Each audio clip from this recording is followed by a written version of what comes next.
விவசாயத்தள பார்வையாளருக்கு முதற்கண் வணக்கங்கள். ஜெர்மனியில் வருகின்ற பங்குனி மாதம் தொடக்கம் பல புதிய சட்டங்கள் நடைமுறைக்கு வர உள்ளதாக தெரிய வந்திருக்கின்றது.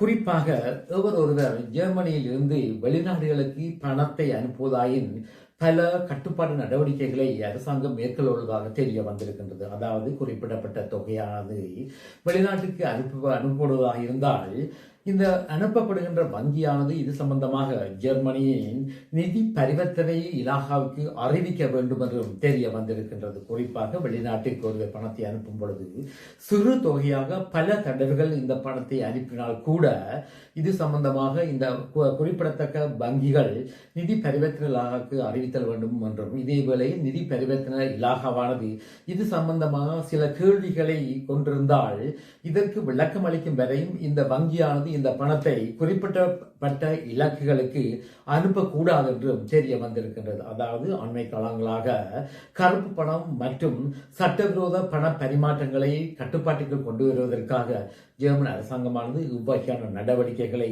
மேற்கொள்ள உள்ளதாக தெரிய வந்திருக்கின்றது. குறிப்பாக வருகின்ற ஆண்டு ஜூலை மாதம் தொடக்கம், அதாவது 2027 ஜூலை மாதம் தொடக்கம் ஜெர்மனியில் பண வைப்புகள் மேற்கொள்ளும் பொழுது 10,000 யூரோக்களுக்கு மேல் வங்கியில் பண வைப்பை மேற்கொள்ளும் பொழுது அது அந்த பணமானது எவ்வாறு இந்த பணத்தை வைப்பில் இடுகின்றவருக்கு வந்தது என்பதை பற்றி தஸ்தாவேஜுடன் கூடிய ஆதாரங்களை அவர்கள் சமர்ப்பிக்க வேண்டும் என்றும் இந்த நடைமுறை ஒன்று வர உள்ளதாக ஏற்கனவே குறிப்பிட்டிருந்தோம். மேலும் புதிய சட்டம், அதாவது 1ஆம் தேதி 3ஆம் மாதத்திலிருந்து வர உள்ளது யாதெனில் மோஃபா என்று சொல்லப்படுகின்ற